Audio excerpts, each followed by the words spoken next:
Daí sexta-feira eu acordei e tinha episódio novo do Sandman no Netflix. Eu achei sensacional. Esse lance de jogar os episódios de repente, assim, me agrada bastante. Eu não sei como é que funciona regras de marketing dos grandes streaming, mas eu achei maneiro essa coisa da surpresa, do susto. Ó, tem coisa nova do Sandman no ar. E esse episódio bônus que eles lançaram adapta pro audiovisual duas edições lá do começo da série do Sandman, né? A edição 17 e a 18. A 17 com a história da Calliope, a musa, e a 18 com Um Sonho de Mil Gatos, que é uma história muito queridinha entre os leitores do Sandman. O que abre o episódio é justamente essa história dos gatos, que foi transformada numa animação. E eu, particularmente, gostei demais. Ela é extremamente fiel aos quadrinhos. Ela acrescenta algumas cenas a mais, alguns detalhes a mais, linhas de diálogo a mais, mas essencialmente é a mesma coisa que nos quadrinhos. Um gatinho é chamado por outros gatos para participar de uma reunião de gatos que está acontecendo no cemitério da cidade.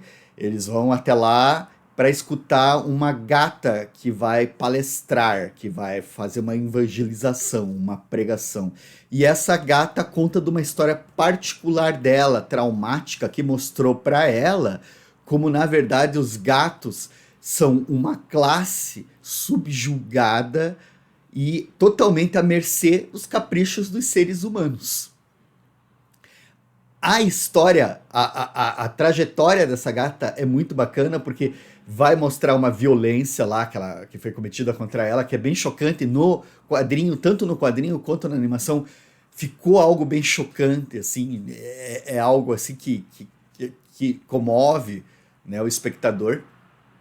E depois a trajetória dela no mundo dos sonhos. Inclusive, ela encontra um pássaro lá com a cabeça descarnada no meio de um mar de ossos, que é dublado pelo próprio Neil Gaiman. Então é assim, é um episódio, essa série dos Mil Gatos, assim, é muito bacana, muito fiel. Se você curtiu os quadrinhos e for assistir, não acho difícil que reclame. Putz, me lembro que eu tava assistindo assim, fui achando tão fantástica, tão incrível, assim, funcionou tão bem, os diálogos, as coisas. É muito bom. Eu achei maneiro. Inclusive, acho que é muito bom pro pessoal que não conhece o quadrinho, porque vai ter uma noção muito próxima do que é de ler o quadrinho. Esse tipo de coisa é sempre o que eu falo, né? Não é que tem que ser igual, mas ali no caso, ali tem uma fidelidade, assim, talvez até exagerada, mas que eu curti muito, assim, eu achei muito legal, muito eficaz, assim, ficou bem contada a história. Aí já a segunda parte desse episódio bônus traz a história de Calliope, que foi publicada lá na edição número 17. Calliope é uma das musas. E nessa história, a gente vê como ela foi capturada por um escritor, através de rituais místicos, transformada numa musa particular, e depois esse escritor, o Erasmus Frey, já velhinho, vende ela para um novo autor, um escritor, o Richard Madoc, que está tendo uma crise criativa fodida.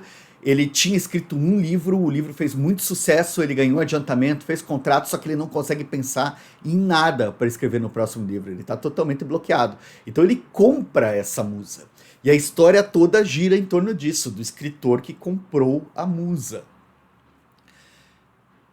A adaptação pro audiovisual, ao meu ver, ela tá muito bacana, mas é muito legal olhar as diferenças que tem entre o quadrinho e o audiovisual. Acho que até para levantar uma discussão. Não é uma questão de dizer, ficou melhor no quadrinho ou pior, mas tem umas diferenças aí que fazem a gente pensar. Principalmente com relação à questão maior da história toda, né? O que mais chama atenção, que é o estupro que acontece com a Calliope, ou os estupros, né? É uma história cheia de gatilhos, é uma história que perturba, é uma história muito polêmica, né? Nesse sentido de que para a coisa funcionar ali, a violência contra a Calliope ocupa um ponto central na história. Vamos falar dos quadrinhos. Nos quadrinhos, não fica claro, não fica explícito que essa violência é necessária. Nos quadrinhos, o Richard Maddock, ele violenta ela imediatamente, assim que ele chega com ela em casa. O Richard Maddock dos quadrinhos é um canalha e não tem o menor receio de mostrar isso dele. Ele é vaidoso, ele é narcisista, ele é arrogante e ele não hesita em violentar uma mulher, assim. Nos quadrinhos não fica determinado que é o ato de violência que vai gerar nele as inspirações, porque ali ele comete a violência, desce, né, pro escritório dele, e daí as ideias começam a vir e ele começa a escrever seu novo romance. No audiovisual ficou bem diferente. O Richard Maddock, né, é mostrado quase que de um jeito... Cara, como tudo nessa série, né? Tudo nessa série é suavizado. Então, quando ele vai atrás, a gente conhece ele dando uma palestra numa universidade, então fica subentendido que talvez ele seja um professor, né? Aí, quando ele vai e conversa com Erasmus Fry, fica nas entrelinhas subentendido, tem um diálogo lá, que ele deveria violentar ela para a coisa funcionar, né? Não é explícito, mas tem uma hora que ele fala, o Erasmus propõe e ele fala, não sei se sou capaz disso. O Richard Maddock, né, ele, não sei se eu sou capaz, não seria capaz disso. E ele leva ela para casa, prende ela no quarto e tenta escrever e nada acontece. Daí ele decide adular ela, levar para ela presentes, rosas, que também não funciona. E ela fala o tempo todo, você não pode tomar isso de mim. Isso tem que ser concedido a você de livre e espontânea vontade. Então tem uma mudança ali na série em relação ao quadrinho. No quadrinho, o Richard Maddock é mais podre. Ele é um estuprador. Já na série, o que vai acontecer é que eles mostram esse Richard Maddock suavizado tentando seduzir ela, tentando agradar ela, tentando despertar o efeito da musa sem necessariamente passar pela violência.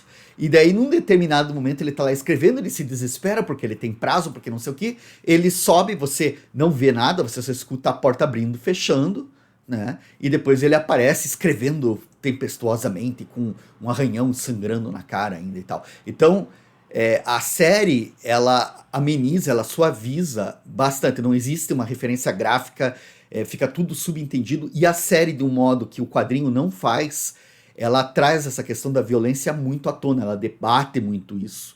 Quando o Morpheus aparece no audiovisual, ele compara que o tempo que ele passou preso não foi nada comparado com o que acontece a ela, que o sofrimento dela é muito maior, e ela mesma fala, não vamos comparar os sofrimentos, e não sei. Cara, tem toda uma linguagem ali, então a questão da violência não é diminuída, assim, eles tratam ela com muito cuidado, e faz muito sentido, porque os quadrinhos de Sandman foram lançados lá no começo dos anos 90, né? Bem comecinho, acho que esse número da Calliope, se não me engano, é de 89. Então você tem uma mudança social. Hoje a gente tem mais responsabilidade, ou deveria ter mais responsabilidade. Trazer certos assuntos, a gente considera a questão do gatilho. Você não pode jogar simplesmente uma violência no meio de uma história sem prevenir as pessoas, porque às vezes essa violência pode despertar na pessoa uma perturbação por algo que ela realmente viveu. Então existe uma responsabilidade por parte nossa, enquanto contadores de história. Você tem que dar um aviso, um disclaimer lá no começo, avisar, olha, essa história pode afetar as sensibilidades, né? Porque você ter respeito para com pessoas que podem ser pegas de uma maneira inadvertida ali no meio e ter um sofrimento que é desnecessário.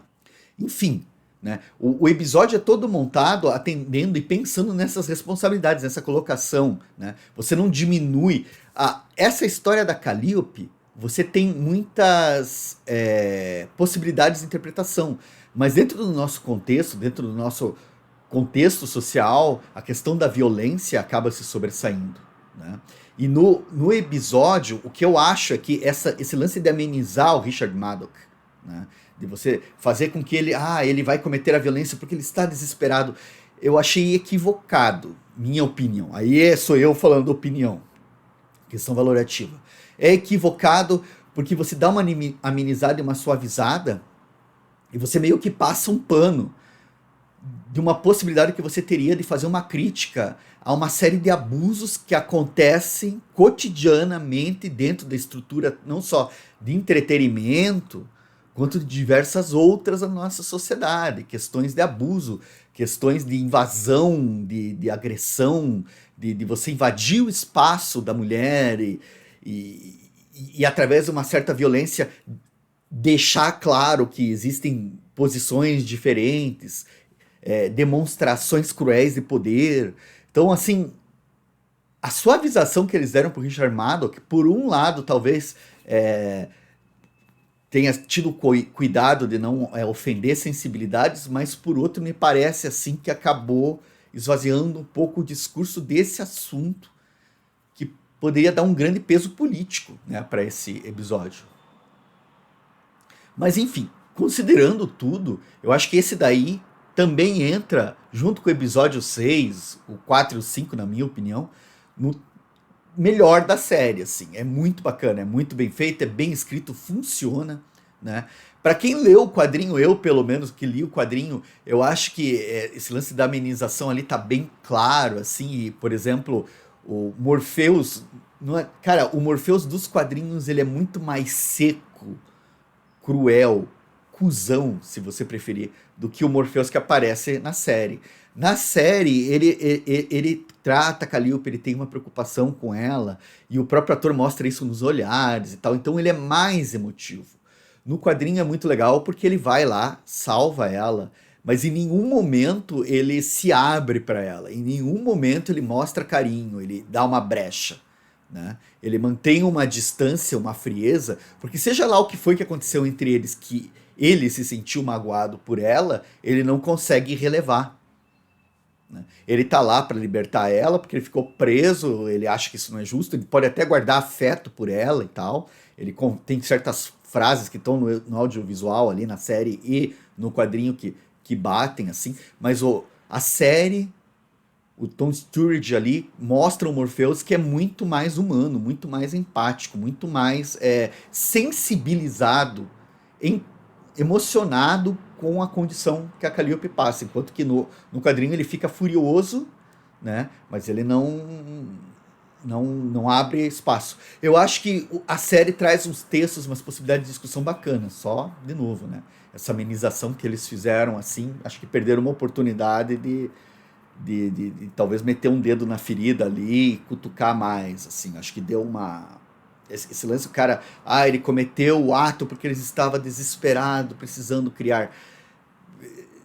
Putz, é desagradável isso, né? Essa foi uma solução que realmente tentando justificar o injustificável, para mim ficou meio ruim. Mas ainda assim, acho um dos melhores episódios. Tá agora o pessoal falando que talvez não tenha uma segunda temporada. Neil Gaiman estava comentando que a série é cara, que tem que ter resultados extraordinários. E se tudo isso que aconteceu, né, ficar 2 semanas no top, ter todas essas menções não é o suficiente, então, sei lá, cara, acho que o capitalismo não deu certo mesmo no que se refere a audiovisual nos streamings, né? Enfim, o que você achou? Você assistiu, acompanhou? Quer deixar sua opinião aqui embaixo? Por favor, deixe seus comentários.